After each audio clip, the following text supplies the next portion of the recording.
देखिए पेज में 428 श्रीमद् भागवत गीता का है और अध्याय है 6वां। तो इसमें भगवान ने क्या बताया, ध्यान सुनिए आप लोग।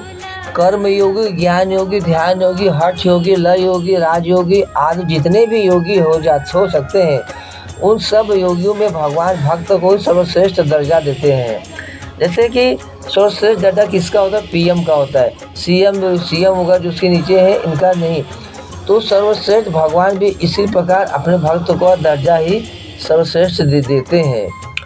अपने भक्त के विषय में ऐसी बात भगवान ने और जगह भी कही है, जैसे ते में युक्तमा मता भक्तवात से तेतीवर्ष में प्रिया स योगी परमोपतः।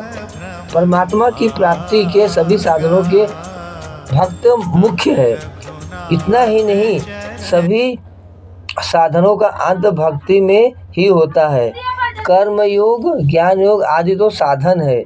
मतलब जैसे हमें मंदिर में जाना है तो हम कोई पैदल जाता है, तो कोई 2 व्हीलर से, कोई 4 व्हीलर से जाता है, परंतु जाने का साधन तो सड़क ही है। सड़क के द्वारा ही अब तो जाएंगे। पर भक्ति साध्य है, भक्ति अपनी व्यापक है। वह प्रत्येक साधन आदि में भी और अंत में भी, भक्ति प्रत्येक साधन के आरंभ में पारमार्थिक आकर्षण के रूप में रहती है। क्यों?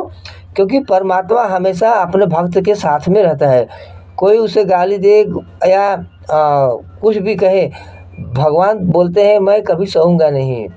आप ईश्वर स्वयं कहता है कि मुझे तो गाली दे, कुछ भी कर चलेगा, परंतु मेरे भक्त को तकलीफ मत दे। क्यों? क्योंकि परमात्मा में आकर्षण हुए बिना कोई मनुष्य साधन में लग ही नहीं सकता। साधन के अंत में भक्ति प्रतिक्षण वर्धमान प्रेम के रूप में रहती है।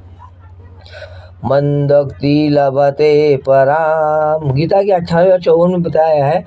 इसलिए ब्रह्म सूत्र में अन्य सब धर्मों की अपेक्षा भगवती विषय धर्म को श्रेष्ठ बताया गया है।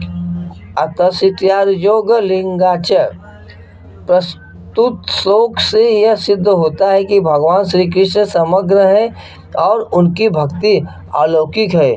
इस भक्ति की प्राप्ति में ही मानव जीवन की पूर्णता है।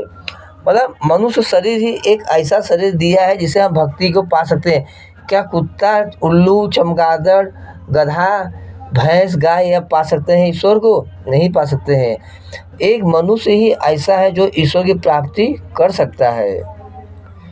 ओम तत्सत आदि श्रीमद् भगवत सुना